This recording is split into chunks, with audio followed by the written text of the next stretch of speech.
Assalamualaikum warahmatullahi wabarakatuh. Saya Iman Dwiartanto punya peluang untuk bertemu dengan sosok yang luar biasa. Karena sosok ini bukan sosok yang sembarangan.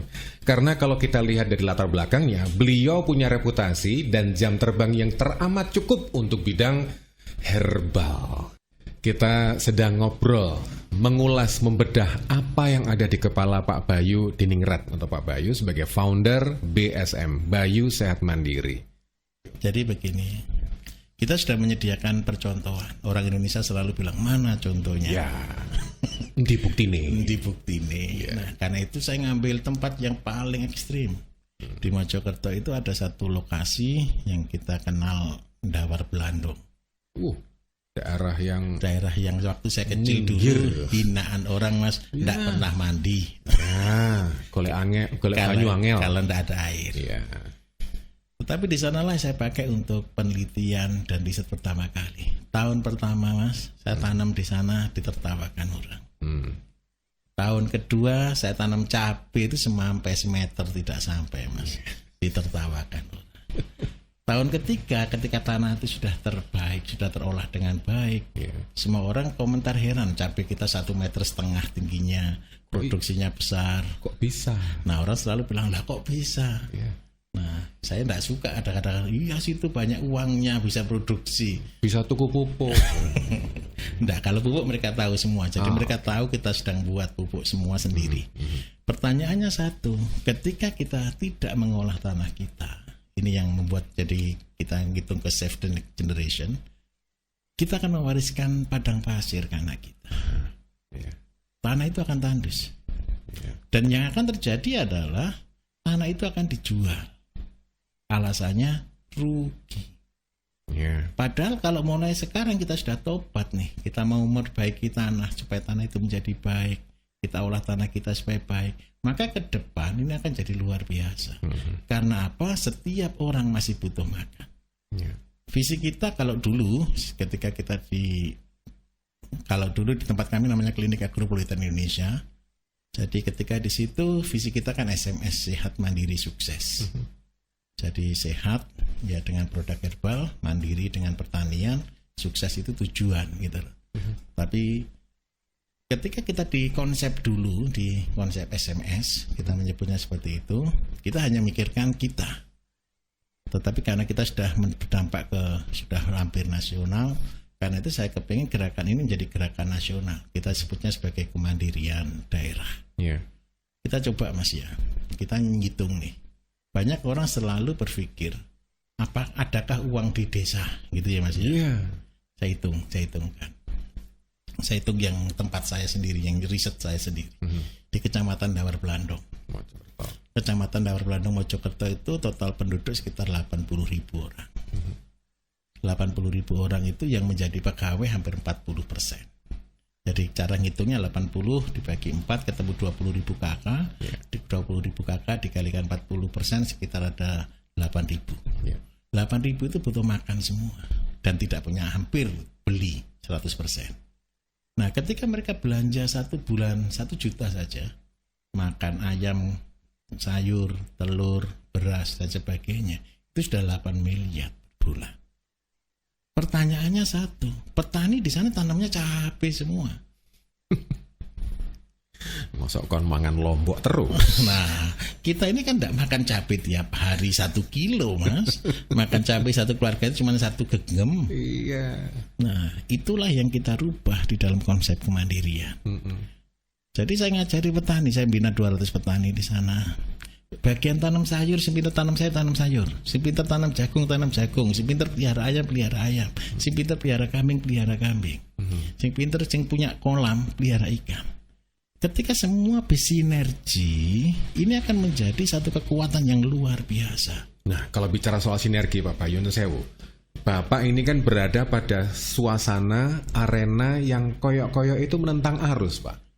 Menentang kebiasaan yang sudah terbangun puluhan tahun, sebuah kondisi yang sudah tercipta sekian lama, sekian generasi, kemudian Bapak ingin mengembalikan ke kitohnya. Pasti akan musuh ya, Pak. Gimana menghadapi situasi? Ya, saya cuek is the best. Jadi saya pakai konsep no reckon you, Mas. Atau ada yang ngarani gendeng? Sudah dari dulu. Sudah sangat Sering sekali. Bahkan keluarga besar mengatakan hal yang sama. Masya Allah. Ketika visi itu belum terwujud. Ini saya kasih testimoni lagi. Saya kasih testimoni lagi. Saya punya sapi 7, Mas. Oke. Yang kerja 2. Ini sapi betina semua.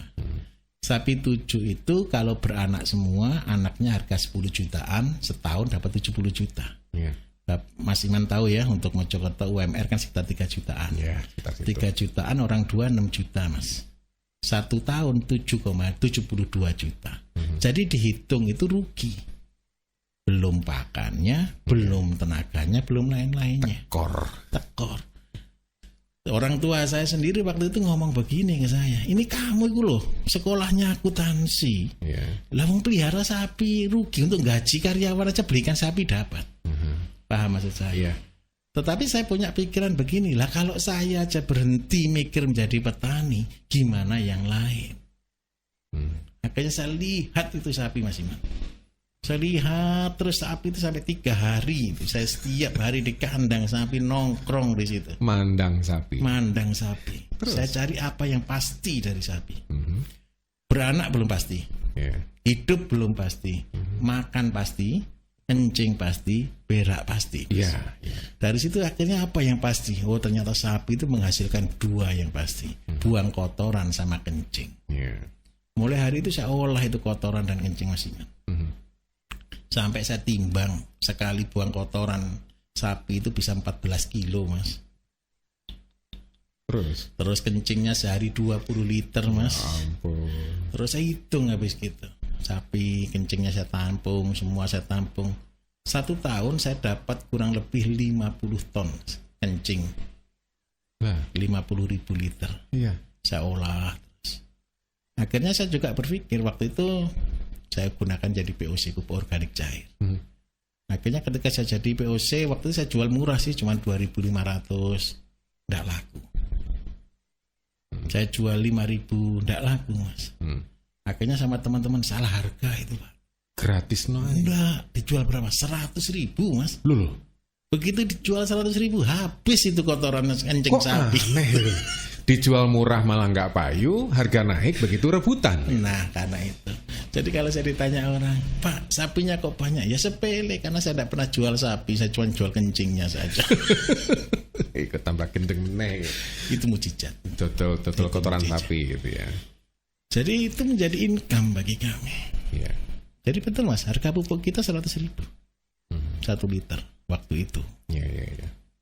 Dan sampai hari ini. Pak Nyon Sewu, sekarang kalau misalkan namanya badan usaha gitu ya, sebenarnya mimpi Bapak untuk membawa badan usaha ini kemana tuh Pak? Saya dulu orang miskin, Mas. Cakupannya luas banget loh Pak. Saya dulu orang miskin, Mas. Saya dulu orang miskin. Saya juga tidak bisa punya apa-apa juga. Saya beli rumah itu baru bisa beli rumah tahun 2010 kok. Atau 2008 lah, kisaran itu. Saya baru bisa beli rumah, itu kredit lagi waktu itu. Terus habis gitu, sedangkan pekerjaan saya ngajarin orang jadi miliarder dari pertanian. Nah, dari sana akhirnya saya baru buat badan usaha itu tahun 2010. Saya baru buat CV pertama kali. Visinya cuma satu sih sebenarnya. Tadi itu yang saya katakan. Orang kepengen kaya, orang kepengen sukses, terakhirnya juga orang kepengen bermanfaat bagi orang. Jadi sebenarnya mimpi saya, tujuan saya perusahaan ini hanya bermanfaat bagi orang lain. Itu tujuannya. Dan alhamdulillah saya betul-betul sangat bersyukur. Karena apa? Ketika saya punya mimpi itu, ya semuanya ada yang ngatur ya Mas ya. Jadi ketika saya nating tulus saya menjalankan mimpi itu, visi itu, akhirnya saya dibimbing untuk semuanya. Jadi jujur, dihitung dengan angka, dengan matematika, harusnya banyak yang rugi. Enggak masuk soalnya. Enggak masuk. Betul. Tapi selalu ada mujizat-mujizat di belakangnya. Itu yang nonsen bagi manusia. Di luar nalar. Di luar nalar, tapi itu nyata. Coba nih, ini di pertanian peternakan. Akhirnya saya bisa wujudkan nih Mas. Kita kan punya 3 lah waktu itu, 3 slogan besar di dunia pertanian. Yang pertama slogan modal 10 ekor ayam 3 tahun jadi miliarder. Yang kedua modal 1 ekor kambing 6 tahun jadi miliarder. Dan yang ketiga adalah Jisamsu 2, 3, 4. Ya. 2 hektar sawah, 3 kali panen, 4 ekor sapi itu kemandirian. Nah, itu adalah program kita yang kita gagas mulai tahun dari 2008 hingga hari ini. Oke. Nah, alhamdulillah saya sebagai founder, saya sebagai pencetusnya sendiri, itu semua sudah kami lakukan. Jadi mulai dari ayam 10 ekor, sekarang kita sudah punya induk, bukan induk grandparent stock, kita sudah punya ribuan. Bebek juga punya ribuan, sapi sudah punya ratusan, kambing sudah punya ratusan, sudah banyak sekali. Tapi satu, gitu loh, ada satu yang kurang. Saya kepingin teman-teman, ayo sama-sama. Mau saya bisa melewatinya, saya tahu jalannya ke sana. Ayo bersama-sama dengan kami. Kita bimbing, kita bina.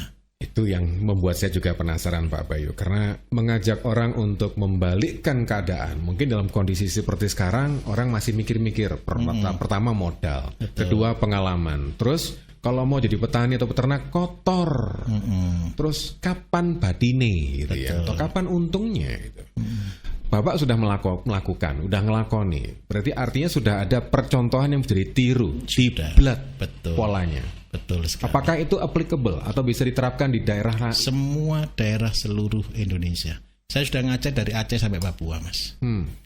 Saya punya tempat-tempat pelatihan hampir di tiap pulau besar Indonesia saya ada. Kan ada pepatah lain ladang lain belalang, Bapak. Kalau semua, saya belajar ayam itu malah di Papua. Loh, kok bisa ya? Bikin sakit hati, harga ayam di sana 300.000. Loh. Loh betul, Mas. 300.000. 300.000. Saya lihat harga ayam 300.000. Dan laku. Dan itu rebutan. Lah kalau harga ayam 300.000, ngapain saya jelaskan kambing yang tidak laku di sana? Paling lainnya ladangnya, lain belalangnya itu bicara apa yang laku di daerah itu. Kalau di daerah Nias kita ngomong kambing ya tidak laku, Mas. Kalau di sana ngomongnya babi. Untuk yang lain, yang paling semua Indonesia mau adalah ayam. Ayam semua tidak ada yang nolak. Betul, gara-gara saya tahu di Papua harga ayam 300.000, saya pikir ngapain kita pelihara macam-macam. Wong ayam itu profitnya 3.000% setahun.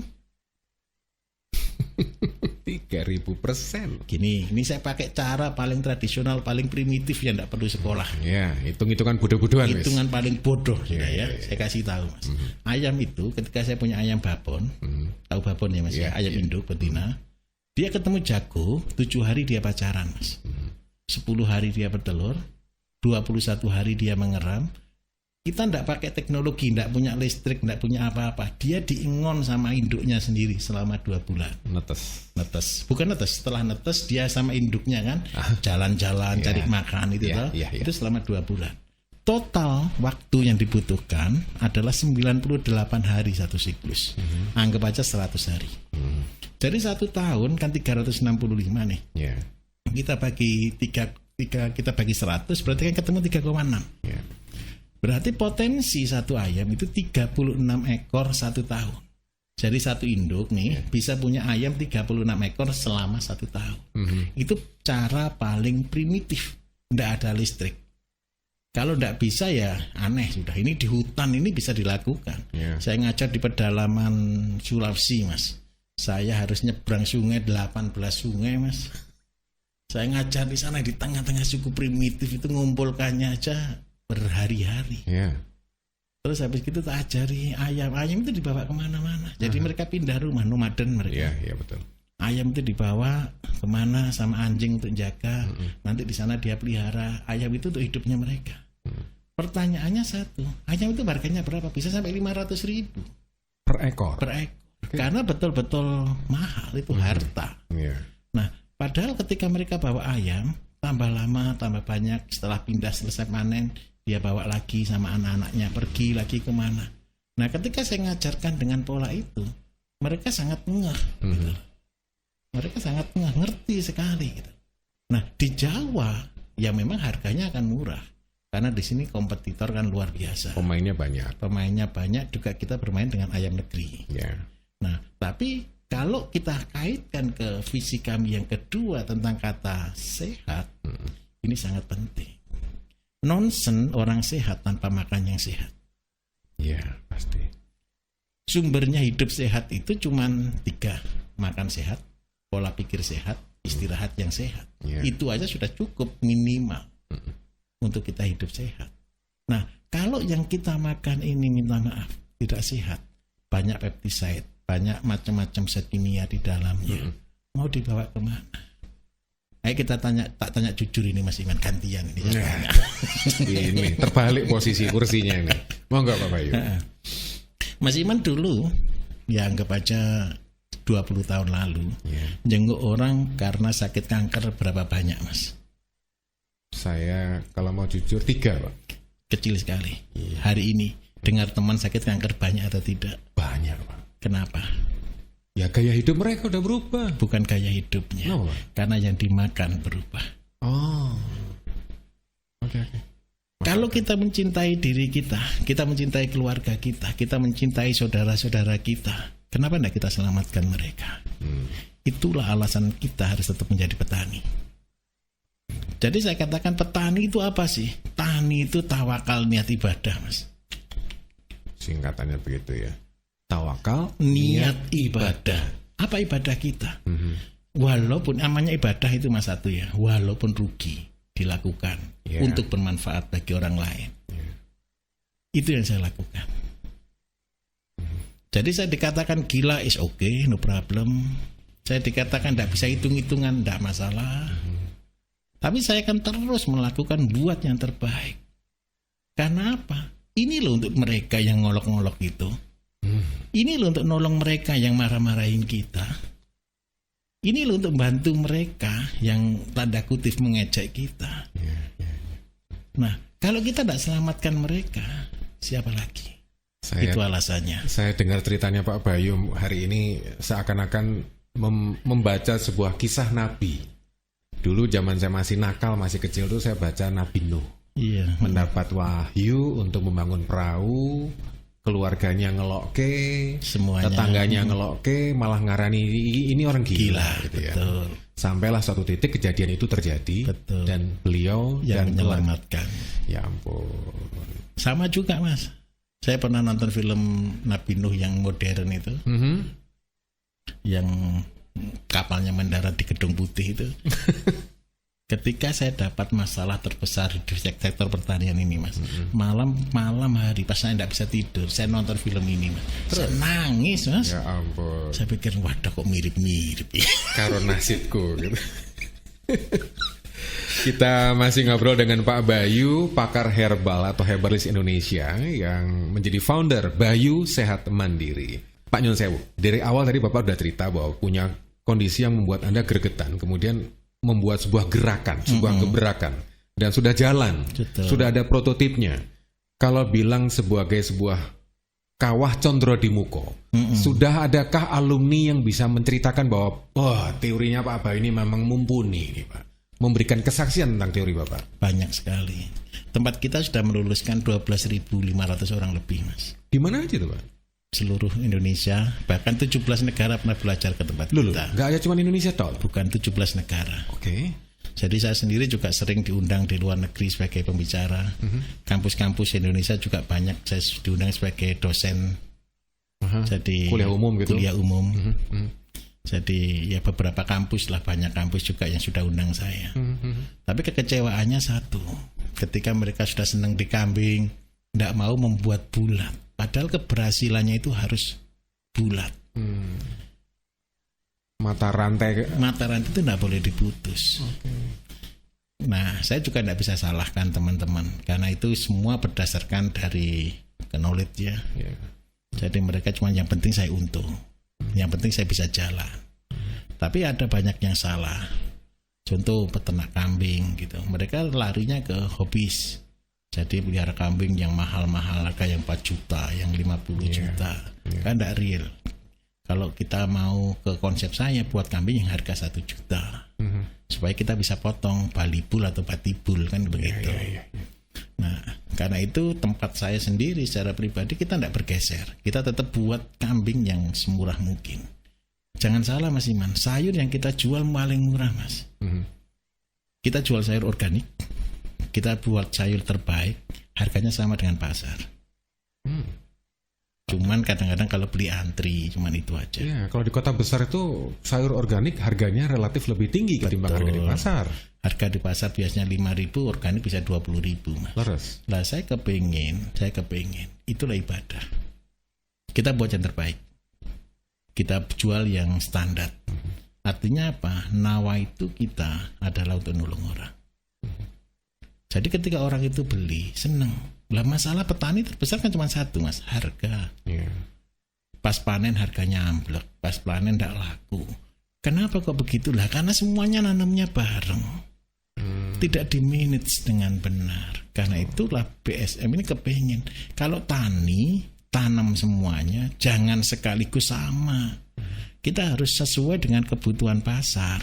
Ada permintaan, ada produksi, dan itu ketemu dengan keseimbangan pasar. Kita kan tidak bisa melawan hukum itu. Bertanilah dengan cerdas. Betul sekali. Tapi godaannya kan gini Pak Bayu, kalau lihat tonggone nandur dele, dele untung, aku tak melu-melu nandur dele. Mungkin saya akan ikut kecipratan keuntungan tadi. Itulah yang latah.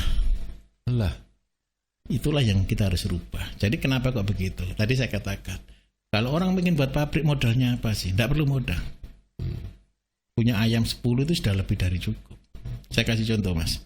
Saya ngajar di Nias. Saya dijemput dari bandara. Yang pertama itu saya agak shock, Mas. Dijemput naik bandara, naik bentor, Mas. Saya alhamdulillah gitu. Dibawa kemana? Bentor, ya ampun. Perjalanan saya tanya berapa jam Pak kita dari sini? Oh dekat Pak, cuma 3 jam. Deket cuma 3 jam, oke. Setelah jalan 3 jam, bentornya tidak kuat juga tanjakan, jadi saya turun, hujan lagi. Sampai di sana saya bantu naik dorong, ternyata sampai di batas terakhir jalan, Mas. Tidak ada jalan. Pak kita cuma sampai di sini, terus kita cuma jalan Pak sebentar. Berapa jam Pak? 3 jam lagi. Alhamdulillah. Sampai di sana Mas Iman, saya minta maaf. Naik gunung sampai di sana jam 9 malam. Saya ini tanya, ini saya sampai di sini ini salah apa? Saya kan komitmen. Jadi kalau ada orang-orang yang, saya kan waktu itu komit untuk ngajar Indonesia, Mas. Jadi saya tidak peduli dimanapun saya berangkat, saya ajar. Sampai di sana saya tuh bingung, ini saya mau ngajar apa? Listrik tidak ada, rumah tidak ada. Saya tanya penduduk di sini berapa? Cuma 7 kakak di tengah hutan karet. Saya malam itu tidak tidur, saya perhatikan aja. Akhirnya saya ketemu ide. Gitu loh, saya ngajar apa ini, saya ndonga gitu. Akhirnya saya ketemu kambing. Kenapa saya ngajar kambing? Karena semua hijau. Kambing ini sebenarnya saya pakai program untuk anak-anak SMP, Mas. Jadi anak-anak SMP yang di desa yang tidak mampu itu yang saya ajari pelihara kambing. Visi saya satu. Saya ketika tanya mereka, saya selalu tanya gitu. Ini saya dapat pertama ngajar itu malah di Sumba, NTT sana. Kalian mau jadi apa? Saya mau kuliah. Saya kepengen jadi dokter, pengen jadi pilot gitu. Tapi itu bayangan yang betul-betul katak merindukan bulan. Karena nonsen bagi mereka bisa mencapai itu. Karena apa? Orang tuanya aja makan enggak tahu kok. Akhirnya kenapa kambing itu saya pilih? Alasan saya begini. Ini saya juga ajarkan di Nias sama. Di Nias semua kan hijau. Kalau di Sumba kan kering, savana. Ketika ini hijau, saya katakan ke mereka gini. Ini sepanjang tahun hijau enggak? Oh di sini enggak pernah enggak hujan Pak. 1 tahun itu pasti selalu hujan. Musim kemarau itu 1 minggu 1 kali pasti hujan. Nah karena gitu saya tanya, rumput ada enggak? Oh selalu banyak. Ayo pelihara kambing. Kenapa kok kambing ini penting? Saya kasih uang, saya suruh beli kambing. Carikan kambing yang paling kecil. Setelah kecil-kecil, saya tanya ke mereka, kalau kambing ini saya pelihara 6 bulan, besar atau enggak? Ya sudah besar Pak. Dijual bisa enggak dapat 2? Bisa. Itu rumusnya. Jadi kambing 1, 6 bulan jadi 2. Terus habis itu, setelah banyak, nanti kita kembangkan terus, kita multifikasi. Nah, itu adalah konsep untuk ngajari anak-anak SMP, Mas. Mas Iman tahu enggak? 1, 6 bulan jadi 2. Kalau 6 tahun jadi berapa? Tinggal diping aja Pak. 6 tahun jadi 4.090-an, Mas. Kalau katanya orang jadi miliarder itu susah, konyol. Kalau saya tinggal di hutan, saya pelihara kambing satu pun 6 tahun sudah jadi 4.000.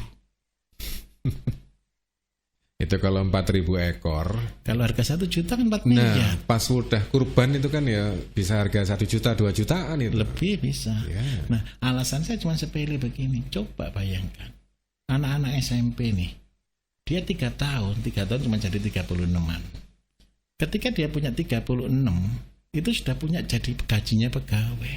Dia bisa sekolah, seandainya dia lulus SMA bisa lulus 6 tahun full dia berhasil, maka dia sudah jadi miliarder. Kuliah itu bukan milih asal-asalan, dia akan milih sesuai bidangnya. Nah, itu mimpi saya. Alasan orang selalu berkatakan enggak punya modal, mau beli handphone aja bisa. Beli kambing 1 ekor yang harga 500.000 enggak bisa. Padahal makannya handphone sama makannya kambing lebih mahalan ke handphone, Mas. Handphone, betul. Nah, itu alasannya. Gregetan, Mas, lihat itu. Gregetan. Kita masih ngobrol dengan Pak Bayu Diningrat atau Pak Bayu, founder BSM Bayu Sehat Mandiri. Tapi nyon sewu Pak, saya ini ngobrol dengan Bapak ini jadi makin penasaran. Bapak itu sebenarnya latar belakangnya apa toh Pak? Diajak ngomong kimia nyanda, diajak ngomong nandur nyanda, peternakan nyanda, nyambung semuanya. Sebenarnya background ilmu Anda itu apa toh Pak? Saya ini sarjana ekonomi, Mas. Titik. Oke. Jadi kadang-kadang itu yang buat malu dulu. Saya diundang di IDI, Ikatan Dokter. Iya. Gelar saya ekonomi gitu. Yang Ngomong apa waktu itu Pak? Yang ngomong kesehatan. Mas. Oke. Ketemu bidan, diundang bidan di IBI gitu ya. Ya minder, gelarnya apa? SE. Saya harus ngajar di kuliah umum, yang lainnya gelarnya panjang-panjang, Mas. Profesor, doktor. Lah saya disuruh ngajar pertanian, gelarnya SE, ya minder Mas sebenarnya. Tapi ya saya baru bisa bersyukur itu setelah agak lama, Mas. Saya nyukurinya begini. Jadi gelar itu bukan sesuatu yang luar biasa. Jadi gelar itu membuat saya jadi mawas diri, semua itu hanya anugerah. Jadi semua itu hanya anugerah saja lah kalau saya bisa. Jadi ilmu kalau ditanya orang kok bisa Mas, ya ngawur Mas. Saya jelaskan saya sekolah di mana saya juga enggak. Luar biasa. Pak Bayu matur nuwun. Terima kasih banyak Mas Iman. Nyun sewu kalau saya terlalu banyak tanya Pak ya. Oh, terima kasih banyak. Matur nuwun Pak Bayu. Iya. Sukses juga untuk Anda. Terima kasih. Assalamualaikum. Waalaikumsalam.